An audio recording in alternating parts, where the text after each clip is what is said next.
오늘 예배 오신 여러분들 환영합니다. 오늘 요한일서 5장 1절부터 5절 말씀, 세상을 이기는 믿음이라는 제목을 가지고 같이 하나의 말씀 나누도록 하겠습니다. 올해 이제 시작하면서 제가 8번에 걸쳐서 요한일서 말씀 나눔을 하고자 했습니다. 그 8번으로 계획된 요한일서 말씀 나눔이 이제 거의 막바지에 다다랐습니다. 오늘 7번째 말씀 나누고, 그리고 다음 주에 8번째 말씀을 나누면 요한일서를 우리가 다 보게 됩니다. 이 요한일서 말씀을 준비하면서 제가 가장 크게 마음을 두고 준비한 것은 이 시대를 살아가는 그리스도인들에게 예수 그리스도를 믿는 것이 어떤 의미를 갖고 있는지에 대한 질문과 응답이었습니다. 오늘 이 시대 가운데서 많은 그리스도인들이, 많이 이제 예수를 믿는 사람들이 신앙생활을 떠나고 있지 않습니까? 우리 함께 교회를 다니고 함께 기독신앙을 했던 분들이 많이 떠나는 가운데 있어서 우리가 예수를 믿는 것이 어떤 의미인지, 그리고 그것이 우리 삶 가운데 어떠한 영향력을 주는지에 대한 질문과 응답이었습니다. 그래서 자연스럽게 이 요한일서를 주목하게 되었습니다. 이 요한일서가 쓰여질 당시에도 성도들의 상황이 오늘 이 시대의 상황과 상당히 비슷하기 때문입니다. 이 사도 요한이 우리가 잘 알고 있는 것처럼 가장 오랫동안 사도로서 또 예수님의 제자들 중에서 가장 오래까지 생존했었기 때문에 이 사도 요한은 교회가 초창기의 모습과 비해서, 초창기의 어떤 그 놀라운 부흥에 비해서 점차 쇠퇴하고 그 가운데서 많은 교우들이 신앙생활을 떠나는 것들을 바라보면서, 또 예수님을 믿지 않는 것들을 바라보면서 어떻게 해야 할 것인가에 대해서 응답하고자 이 요한 서신서를 쓰게 되었습니다. 이 사도 요한의 시대를 살펴보면 예수님의 재림이 속히 이루어지지 않았고 신앙생활 가운데 지침이 있었습니다. 계속해서 속히 오신다고 해서 전심으로 달려갔는데 예수님께서 속히 오지 않으시니까 어떻겠습니까? 점점 지쳐가는 것이죠. 그리고 또 그것만으로 끝나는 것이 아니라 핍박과 고난으로 많은 사람들이 신앙생활을 중단했어요. 똑같지 않지만 비슷한 부분이 적지 않게 있다는 거죠. 가장 비슷한 것은 무엇이었냐면 신앙의 중심에서 예수 그리스도가 점점 사라지고 있다는 거예요. 예수님에 대한, 그리고 예수님께서 어떤 삶을 사셨는지, 그리고 예수님께서 말씀하신 그 길을 따라가는 사람들이 점점 사라지고 있는 것이 그때 당시나 지금이나 비슷하기 때문에 이 본문을 살펴보게 되었습니다. 오늘 7번째 우리가 요한일서를 살펴보면서 예수를 그리스도로 믿는 믿음이 어떻게 세상을 이기는지에 대하여 함께 나누도록 하겠습니다. 우리가 믿는 우리의 예수 그리스도에 대한 신앙이 어떻게 이 세상을 이기게 하는지 함께 말씀 가운데서 은혜를 받으시는 저와 여러분이 되시기를 소망합니다. 5장 1절입니다. 예수가 그리스도이심을 믿는 사람은 다 하나님에게서 태어났습니다. 낳아주신 분을 사랑하는 사람은 다 그분이 낳으신 이도 사랑합니다. 예수를 믿는 사람들을요, 그리스도인이라고 합니다. 여기서 그리스도라는 그 말은 헬라어로 크리스토스에서 나온 말입니다. 헬라어로 크리스토스라고 하는 것이 그리스도라는 말이죠.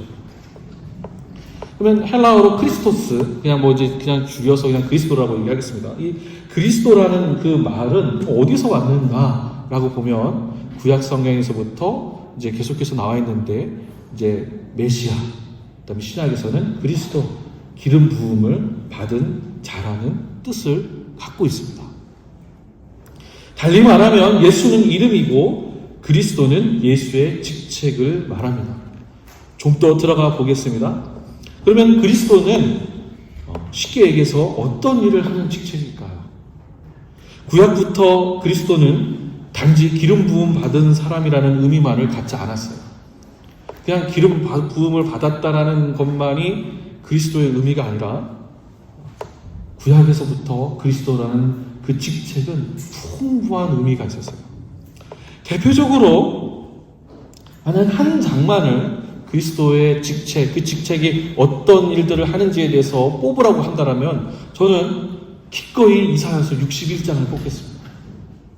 이사야서 61장을 보면요, 그리스도, 메시아는 기름 부음을 받은 자, 그리고 또 그 그리스도가 어떤 일을 하는지에 대해서 이야기하고 있는데, 이사야서 61장을 보면 그리스도는 가난한 사람들에게 기쁜 소식을 전하고 상한 마음을 싸매어 주고 포로에게 자유를 선포하고 갇힌 사람에게 석방을 선언하고 주님의 은혜의 해와 우리 하나님의 보복의 날을 선언하고 모든 슬퍼하는 사람들을 위로하게 하셨다라고 말합니다.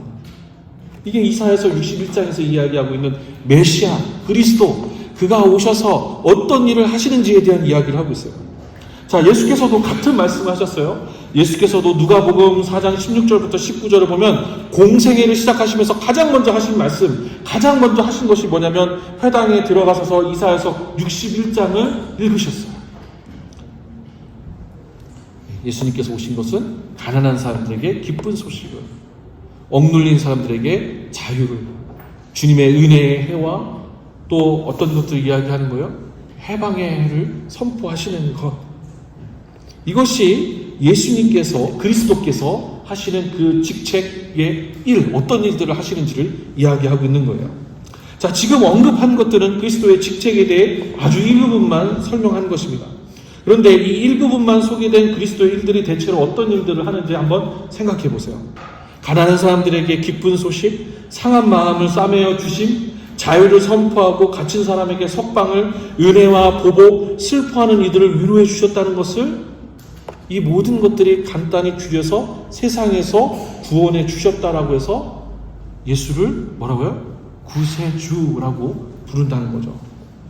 이거를 한 문장으로 요약해서 이야기를 하자면 요한복음 3장 16절이 한 문장으로 요약해서 하는데, 하나님께서 세상을 이처럼 사랑하셔서 외아들을 주셨으니 이는 그를 믿는 사람마다 멸망하지 않고 영생을 얻게 하려 하는 것이다.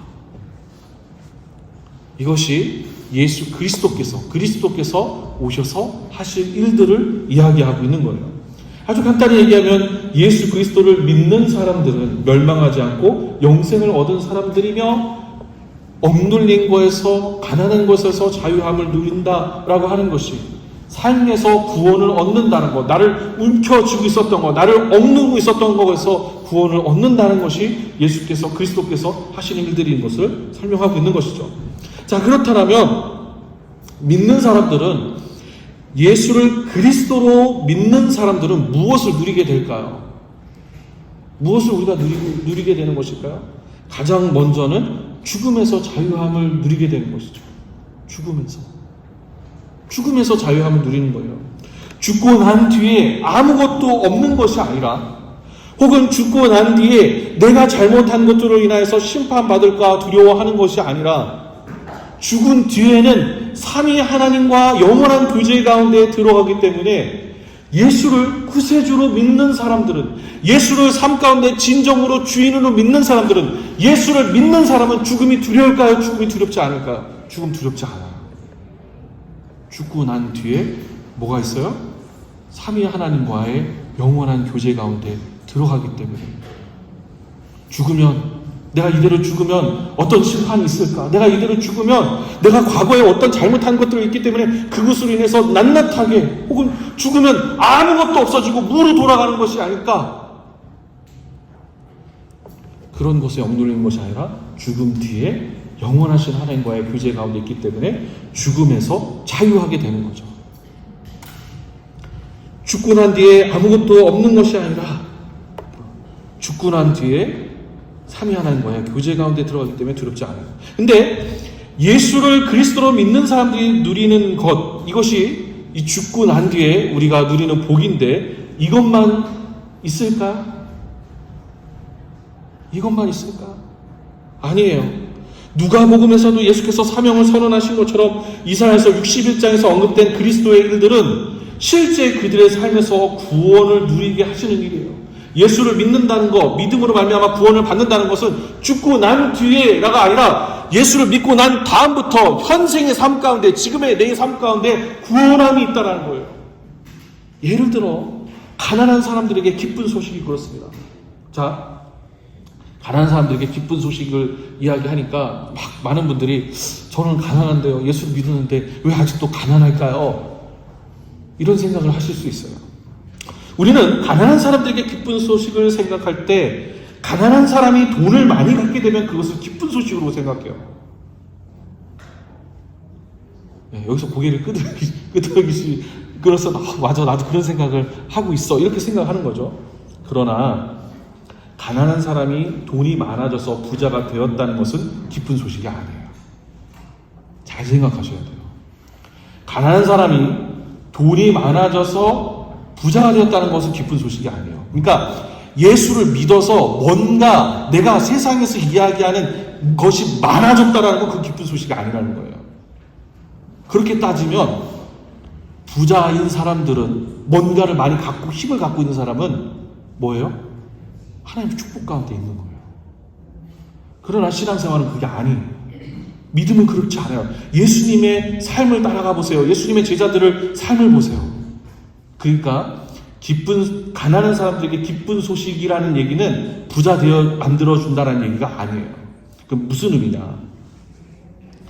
가난한 사람에게 기쁜 소식은요, 당신이 돈이 없음으로 당신을 평가하지 않는다는 얘기예요. 가난한 사람에게 기쁜 소식은 당신이 열심히 노력하지 않았기 때문에 가난한 거야. 당신이 과거에 잘못한 것이 가난한 거야. 당신이 과거에 방탕하게 살았기 때문에 가난한 거야 라고 하는 그 세상의 인식. 가난하다는 것은 단지 돈이 없는 사람을 이야기하는 것이 아니라, 사실 가난하다는 것에 의미하고 있는 것은 뭐냐면 다른 사람들이 볼 때 무엇인가가 부족한 상태가 가난한 거예요. 잘 들으세요. 세상은요, 그것을 개인의 탓으로 몰아가요. 뭔가 내가 결핍되어 있어, 내가 부족해, 그거 당신이 말이야 그 옛날에 제대로 살지 않아서 그래. 열심히 공부하고 열심히 노력하고 열심히 하나도 허트지 않고 했어 봐. 그러면 부자 될 수가 있어. 사람들 그렇게 이야기를 해요. 근데 살다 보면 사회적인 구조 가운데에서, 여러 상황 가운데, 환경 가운데서 그렇게 할 수 없을 때가 많이 있어요. 그 가운데서 복음은 뭐냐? 기쁜 소식은 뭐냐? 세상이 보는 관점으로 우리 각 사람을 바라보지 않는다라는 거예요. 누가? 하나님께서. 쉽게 말해서 내가 그렇게 무엇인가가 비어있는 상태로 사는 것은 내가 부족하기 때문에 그래. 더 쉽게 말하자면 당신이 지금 그렇게 사는 것은 당신이 부족하기 때문에 그래 라고 하는 그 세상의 시각이 예수 그리스도 안에서는, 예수께서는 그렇게 바라보지 않으신다라는 거예요.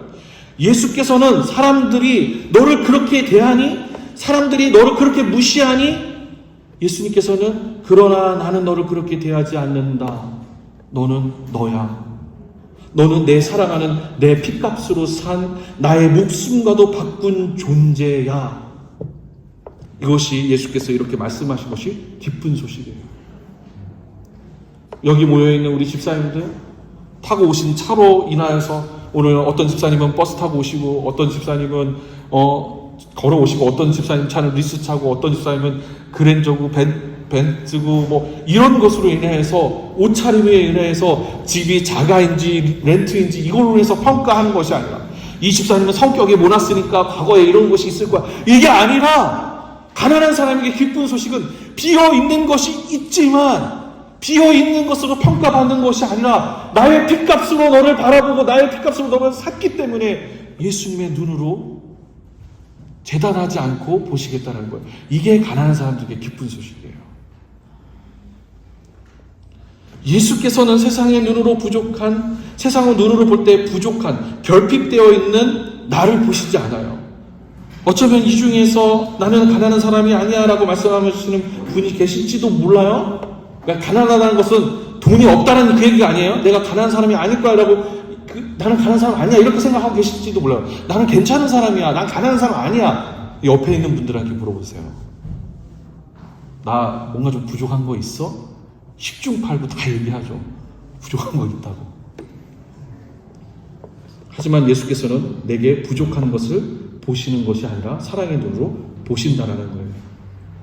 따라서 5장 1절에서 예수가 그리스도이심을 믿는다는 것은 예수님이 그리스도이십니다. 예수님 그리스도이십니다. 이 정도가 아니라 예수를 그리스도로 믿는다면 나는 이제 더 이상 이 세상에서 사람들의 시각으로 평가받는 사람이 아니라 사람들의 기준으로 이런 사람이다라고 규정되는 것이 아니라 하나님께서 책임지시는 사람이라는 의미예요. 하나님의 피값으로, 예수의 피값으로 산 사람이라는 거예요. 그리스도인이 된다는 것, 그리스도를 믿는다라는 것이 그런 의미예요. 그래서 5장 1절에서 예수가 그리스도이심을 믿는 사람은 뭐예요? 다 하나님에게서 태어났다라고 얘기한 거예요. 하나님에게서 태어났다. 누구로부터 시작되었다? 하나님에게서 태어났다. 이건 놀라운 이야기예요. 제가 어디이신 줄 아세요? 아마 다 모르실 거예요. 저는 우게이시예요. 우게이시라고 하면 잘 모르시잖아요. 이 이야기는 제 진짜 양반일 확률이 90% 이상이 넘는다는 얘기죠. 사실 우리는 그 사람이 어느 태어나서 어느 가문에서 어떤 교육을 받고 그런 것으로 우리 사람을 규정한다라는 거예요. 누구의 자녀로서 어디에 살고 무엇을 하는지로 인해서 사람을 규정을 한다는데 하나님의 자녀로 태어났다라고 하는 것은 그게 해당되지 않는다는 얘기예요. 이게 놀라운 이야기라는 거죠. 왕의 자녀 혹은 돈 많은 집안의 자녀라고만 해도 엄청나게 누리는 것이 많아요. 그래서 사람들은 왕의 자녀는 되지 못하더라도 가장 가능성이 큰 돈 많은 집안의 자녀 혹은 사회적 지위를 갖기 위해서 애를 씁니다. 왜냐하면 그것으로 누릴 수 있는 것이 많기 때문에 그렇습니다. 하물며 세상에서도 그런데 하나님의 자녀라고 한다라면, 그리고 하나님을 아버지라고 부를 수 있다라면 이것이 얼마나 큰 권세입니까? 그렇지 않으세요, 여러분? 하나님을 아버지라고 부를 수 있는 것. 이게 지금은 우리가 그래도 민주화된 사회 가운데서, 그래도 평등화된 사회 가운데서 살기 때문에 이게 잘 와닿지 않으실 수 있어요. 그렇지만 초기 교회 공동체 가운데 하나님을 아버지라고 부를 수 있는 사람들, 예수를 믿는다는 것은 하나님을 아버지, 하나님께서 하나님으로부터 났다라는 것, 내가 종이었는데 예수 그리스도를 믿음으로 말미암아 하나님을, 신을 아버지라고 부를 수 있다는 것, 나의 신분이 완전히 뒤바뀌었다는 것을 의미하는 겁니다. 자, 1절 후반절을 보세요. 낳아주신 분을 사랑하는 사람은 다 그분이 낳으신 이도 사랑합니다. 하나님을 아버지라고 고백하는 사람들은 서로 사랑한다라는 말입니다.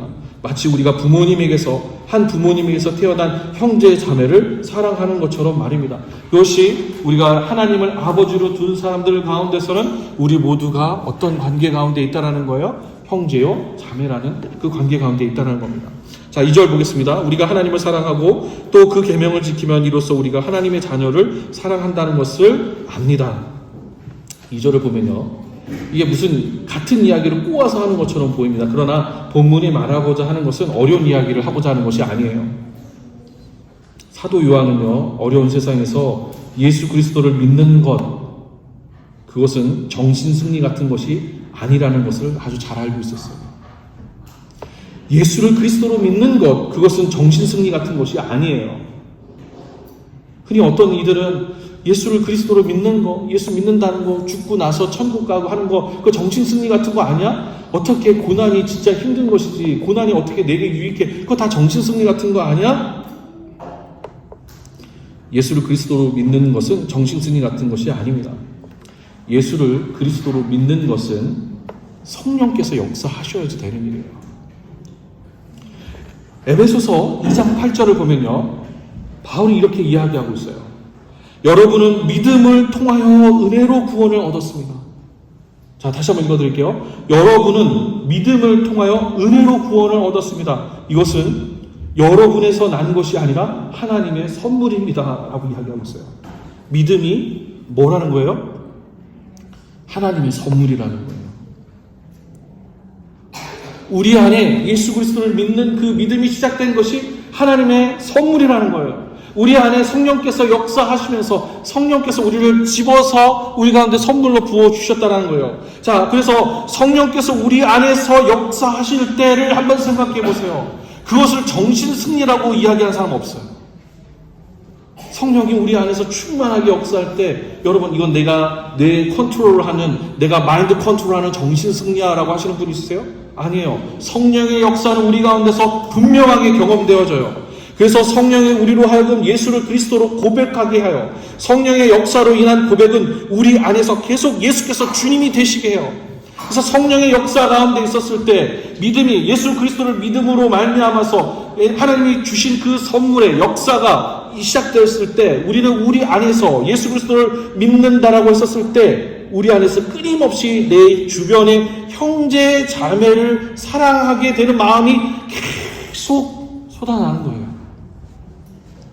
어려운 이야기 좀 치워놓고 이야기하면 이런 거예요. 예수를 그리스도로 믿지 않는다면 우리는 내 주변의 사람들에게 관심이 없어요. 어차피 나랑 같이 계속 갈 사람들이 아니잖아요. 예수를 그리스도로 믿지 않는다라고 한다면 이 예배의 자리에 와서 내 주변의 사람들에게 관심이 없어요. 예수를 그리스도로 믿는다는 것은 가장 강한 표징은 내 주변의 사람들이 끊임없이 신경이 쓰인다는 거예요. 끊임없이. 근데 여기서 사랑한다라고 얘기했었을 때 그러면 계속 사랑하는 마음 이걸 얘기하는가요? 이렇게 생각하실 수도 있는데 아니에요.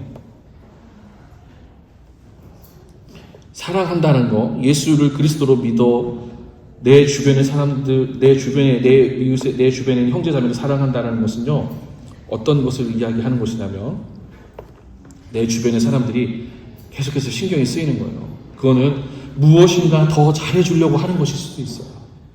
혹은 꼴 보기 싫은 것일 수도 있어요. 계속해서 꼴 보기 싫은 것이든 뭔가를 더 잘해주려고 하는 것이든 사실은 그 안에 뭐가 있어요? 관심이 있는 거예요. 관심이.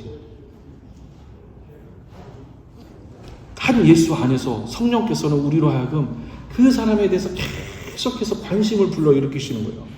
관심을 불러일으킨다는 얘기는 그 무엇을 얘기하냐면 계속해서 성령께서는 어떻게 역사하시냐면 관심을 유도하거나 개입하고 싶거나 바꾸고 싶거나 한다는 것을 이야기하는 거예요. 사람들로 하여금. 근데 예수 믿는 공동체 사람이 아니라고 했었을 때는 상관없는 거죠. 중요하지 않은 거예요. 한번 보고 끝날 사람이니까 나와 함께 하나님의 나라 가운데 들어갈 사람이 아니니까 신경 쓰지 않는 거예요. 이 가운데에서 우리가 우리 안에 내주하시는 성령을 통해서 내가 주변에 계속해서 관심을 갖게 하는 마음을 통해서 이 가운데서 우리는 어떤 일들이 일어나냐면 믿는 사람들은 상처를 받고 상처를 주고 위로를 받고 위로를 주고 하는 모든 과정을 통해서 성령의 열매들을 맺어가는 거예요. 우리가 맺는 그 모든 관계들을 통해서 성령의 열매들을 맺어가는 거예요. 고린도전서 13장을 생각을 해보세요. 사랑의 열매들에 대해서 사랑에 대해서 끊임없이 무슨 이야기를 하고 있어요? 사랑은 오래 참고, 사랑은 온유하고, 사랑은 화내지 않고, 사랑은 인내하고. 성경에서 뭐라고 말하고 있습니까? 환난은 인내를, 인내는 연단은 무엇을 낳아요? 소망을 품게 한다는 거예요. 그 소망이 무슨 소망이겠어요? 그리스도를 닮는 소망을 이야기하는 거예요. 이렇게 예수를 그리스도로 믿는 믿음은 우리를 한층 더 하나님의 형상에 가깝게 만들어가는 겁니다.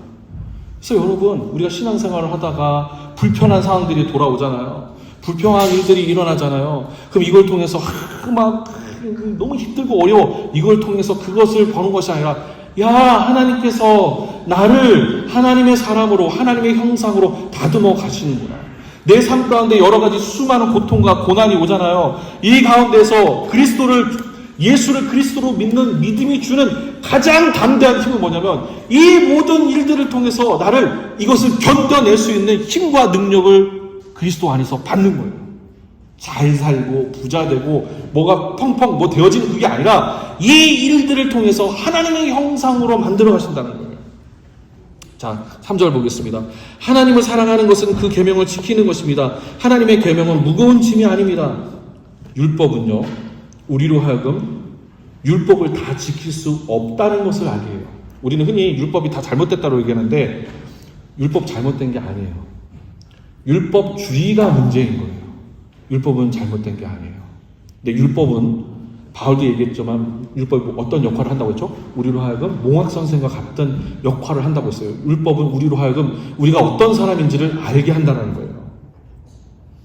율법을 철저히 지키려면 할수록 우리는 그럴 수 없다는 것을 잘 알아요. 하나님의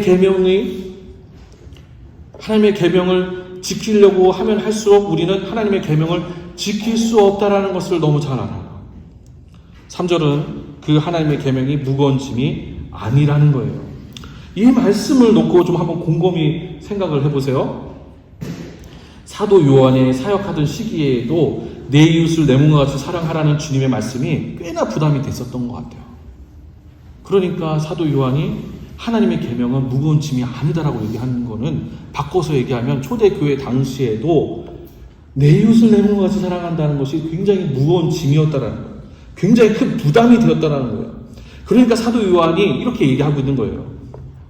하나님을 사랑하는 것과 내 이웃을 내 몸과 같이 사랑하는 것, 이게 굉장히 부담스럽게 무겁게 느껴지겠지만 바꿔 얘기하자면 내 힘으로 하나님을 사랑하는 것과 내 이웃을 내 몸과 같이 사랑하는 것을 내 힘으로 해결하려 한다면 그것은 꽤나 무겁고 부담이 된다는 거죠. 하나님의 계명이 무거운 짐이 아니라는 말씀은 바꿔 말하면 내 힘이 아닌 성령께서 우리 가운데 행하시는 마음으로 하라는 거예요. 우리 안에서 내주하시는 성령께서 계속해서 품어주시는, 계속 샘솟게 하는 그 마음으로 한다는 거죠. 또 한편으로는 사랑한다는 것은 주는 것만이 아닙니다. 우리는 계속해서 줄 수 없어요. 받을 때도 있고 때로는 줄 때도 있습니다. 자, 이 개념이 굉장히 중요한 건데 3절에서 이야기하고 있는 무거운 짐이 아니다라는 것이 왜 이게 어떤 것인지를 지금 말씀을 드리는 거예요. 우리가 아까 이제 그 바울이 얘기했던 것처럼 첫 번째 성령의 힘으로 할 때 무거운 짐이 아니다라는 얘기가 있었고, 두 번째 우리가 계속해서 줄 수도 없고 계속해서 받을 수도 없어요. 그렇죠? 계속해서 줄 때에는 우리가 예수님이 아닌 이상 우리 안에서 고갈이 언젠가 와요. 받는 것도 사실은 받는 것이 좋은 것처럼 느껴지지만 계속해서 받다 보면 내가 이래도 되는 걸까? 혹은 내가 이게 받기만 해서 될까라는 것들이 이루어지게 되는 것이죠. 이 가운데에서 우리가 배우게 되는 게 있어요. 사랑을 하면서 우리가 배우게 되는 것이 있는데, 이 하나님의 계명을 통해서 우리는 무엇을 배우게 되냐면 겸손을 배우게 돼요. 겸손. 하나님이 주시는 서로 사랑하는 계명은 우리로 하여금 겸손을 배우게 한다는 거예요. 자, 왜 그게 겸손을 배우게 하냐면 우리가 사랑하거나 사랑을 주거나 받거나 하면서 우리는 우리 스스로를 돌아보게 돼요. 사랑을 막 주려고 할 때 어떤 때는 아까울 때가 있어요. 그때 우리는 무엇을 마주하게 돼요? 내가 이거밖에 안 되나? 내가 좀 믿음이 대단한 사람인 줄 알았는데 내가 이거밖에 안 되는 거구나. 받을 때 나는 언제쯤이나 줄 수 있는 사람이 될 수 있을까? 혹은 나는 받기만 하려고 하는 사람입니다. 하나님이 주시는 내 이웃을 내 몸과 같이 사랑, 하나님을 사랑하는 것과 내 이웃을 내 몸과 같이 사랑하는 계명을 지키면 지킬수록 사실은 그 계명 가운데서 우리는 나 자신을 바라보게 되는 거예요. 겸손을 배우게 되는 거예요. 바울의 고백처럼 그 하나님의 계명을 지키려 할 때마다 내가 죄인 중에 죄인이라는 것을 알아가게 돼요. 우리는 겸손의 짐을 지게 된다는 거죠. 수고하고 무거운 짐진 자들아 다 내게로 오라. 내가 너희로 하여금 쉬게 하리라. 내가 주는 짐은 무거운 짐이 아니니 그 짐이 와서 내게 배우라. 그 뭐냐면 온유를 이야기하고 있는데, 온유와 겸손. 그러니까 수고하고 무거운 짐진 자들아 라고 했었을 때 우리는 인생에 있어서 막 무거운 그거를 들고 예수께로 가면 그러면 예수 떠나갑니다. 왜냐하면 해결이 되지 않거든요. 예수님 말씀하신 건 뭐냐면 수고하고 짐진 사람들이 와요. 근데 예수님의 말씀은 서로 사랑하라는 말씀이잖아요. 서로 사랑하려고 하는데 서로 사랑하려고 할 때마다 어떻게 봐요? 내 자신의 한계를 봐요. 예수님이 짊어지라고 하는 것은 온유와 겸손이에요. 온유와 겸손. 자, 4절 보겠습니다. 하나님에게서 태어난 사람은 다 세상을 이기기 때문입니다. 세상을 이긴 승리는 이것이니 곧 우리의 믿음입니다. 사도 요한은 예수를 그리스도로 믿는 가장 큰 힘을 이야기합니다. 예수를 그리스도로 믿는 가장 큰 힘은 이 세상에서 우리로 하여금 승리를 할 수 있게 하기 때문입니다. 헬라어로 승리는 니케, 혹은 우리가 잘 아는 것처럼 나이키를 이야기합니다. 이게 승리를 말합니다. 이긴다는 말, 승리라는 단어에서 우리는 어떤 것들을 떠오르냐면 정복하고 다스린다라는 의미로 생각합니다. 그러니까 5장 4절에서 보면 세상을 이기는 하나님에게서 태어난 사람은 다 세상을 이긴다라고 했었을 때 우리는 예수 그리스도를 믿으면 정복해야 돼, 승리해야 돼, 다스려야 돼 라는 개념으로 받아들인다는 거예요. 네, 예수님께서 그 개념으로 말씀하시는 걸까요? 하나님께서 이 세상을 창조하시고 다스리라고 말씀하셨을 때 쳐서 복종시키고 굴복시키라고 말씀하시지 않으셨어요. 세상을 이기는 승리는 잘 경영하는 거였어요. 하나님이 지으신 이 세상을 보시니 좋았더라. 네가 가서 다 잘 다스려라 하는 것은 쳐서 굴복시켜서 너의 생각처럼 이 세상을 너의 생각과 동일시하게 되게끔 하라는 말씀이 아니셨어요. 요한복음 3장 16절을 보면요, 하나님께서는 이 세상을 사랑하셔서 독생자를 주셨어요. 하나님께서 독생자를 주셔서 믿는 사람마다 영생하게 하셨어요. 우리의 믿음은 남보다 위에 올라서고 가난하고 연약한 사람들, 핍박받는 사람들을 정복하고 개조하기 위함이 아니에요. 모든 사람, 모든 죄인, 모든 결핍되어 있는 이 세상에 하나님의 사랑으로 회복시키기 위함이에요. 그것이 믿음이 이 세상을 이긴다라는 의미예요. 그것이 4절의 참된 의미예요. 믿음이 이 세상을 이긴다라는 것을 그리스도인들이 오염시킨 거예요. 우리가 살아가면서 믿음이 세상을 이긴다고 할 때 정복하고 다스리고 내 편으로 만들고 온 땅 가득하게 완전하지도 않은 교회들을 다 세워가는 것이 믿음이라고 생각하기 때문에 그것이 우리 신앙의 표상이고 그것이 우리 예수 그리스도가 살아계신다는 것으로 생각하기 때문에 이 세상을 섬기는 것이 아니라 다스리고 정복하고 내 뜻대로 맞춰 갈 것이라고 생각하니까 그게 안 되니까 하나님 떠나는 거예요. 그 의미가 아니라는 거예요. 5절 보시겠습니다. 세상을 이기는 사람은 누구입니까? 예수가 하나님의 아들이심을 믿는 사람이 아니고 누구겠습니까? 그 사람들이 누구겠습니까? 독재자, 권력자, 부자, 공부 많이 한 사람, 힘 있는 사람이 세상을 이기는 사람이 아닙니다. 하나님의 뜻대로 행하는 사람이 세상을 이기는 사람입니다. 이기는 사람은 멀리먼트 하는 거라고 말씀드렸어요. 예수를 그리스도로 믿는다는 것, 세상을 이기는 믿음의 의미가 바로 여기에 있어요. 말씀을 마무리하겠습니다. 예수께서 세상을 어떻게 이기셨나요? 예수께서 죽음의 권세를 어떻게 이기셨나요? 예수께서 사망의 이 권세를 어떻게 이기셨나요? 돈으로 이기셨나요? 명예로 이기셨나요? 권력과 힘으로 이기셨나요? 아닙니다. 십자가에서 죽으심으로 끝까지 사랑하심으로 이기셨어요. 예수를 따르는 그리스도인들이 세상을 이기는 것도 이와 다르지 않아요. 사랑으로 이기는 거예요. 설령 그것이 실패하는 것처럼 보인다고 하더라도, 아니 실패를 경험하더라도 그것이 끝이 아니에요. 사랑하다가 실패할수록 우리 자신이 단단해져요. 사랑하다가 실패할수록 우리 자신이 깊이가 더해져요. 그 사람 속에 풍성함과 깊이가 깊어집니다. 오늘 이 시대는 교회와 세상이 구분되지 않는 시대 가운데 우리가 놓여 있어요. 세상에서 듣는 이야기를 교회에서 들을 수 있다면 그것은 아무런 의미가 없어요. 성령의 역사는 우리 안에 계속해서 예수 그리스도의 마음을 품게 하는 거예요. 성령의 역사는 우리 가운데서 계속해서 예수님께서 이 세상을 사랑하셔서, 하나님께서 이 세상을 사랑하셔서 독생자 예수를 내어주신 것처럼 세상을 믿음으로 이긴다라는 것은 정복하고 내 뜻대로 굴복시키는 것이 아니라 예수님처럼 이 세상을 섬기는 것이 이긴다라고 성경은 말하고 있는 거예요. 세상을 정복하는 것, 세상을 다스리고 통치하는 것, 저 사람의 생각과 마음을 우리의 마음과 우리의 생각과 같이 만드는 것, 그것이 예수를 믿게 하는 것이 아니에요. 그것이 우리 신앙을 누리는 게 아니에요. 가난한 자에게 기쁜 소식을, 억눌린 자에게 예수 그리스도의 해방의 해를 선포하는 것, 그것이 그리스도를 주로 믿는, 그것이 예수 그리스도를 믿음으로 말미암아 우리가 세상을 이기는 가장 큰 원동력입니다.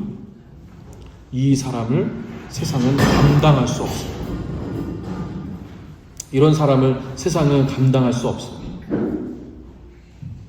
억눌린 사람들, 세상에서 혐오받는 이들과 함께 하는 것, 이 가운데서 저지하고 무엇이 옳고 그름을 판단하는 것이 아니라 그 상황 가운데서 넉넉히 품을 수 있도록 품어주는 것.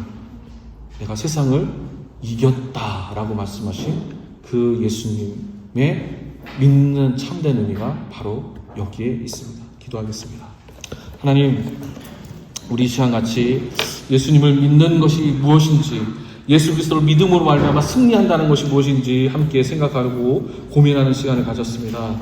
우리 로고스 교회 공동체가 하나님 예수 그리스도를 주로 시인하고 고백하여 그리스도시 되신다라는 것이 어떤 의미인지를 오늘 이 시간 가운데서 다시 한번 깨닫게 하시고 우리 삶 가운데 그것을 누릴 수 있는 우리 로고스 공동체 될 수 있도록 역사하여 주시옵소서.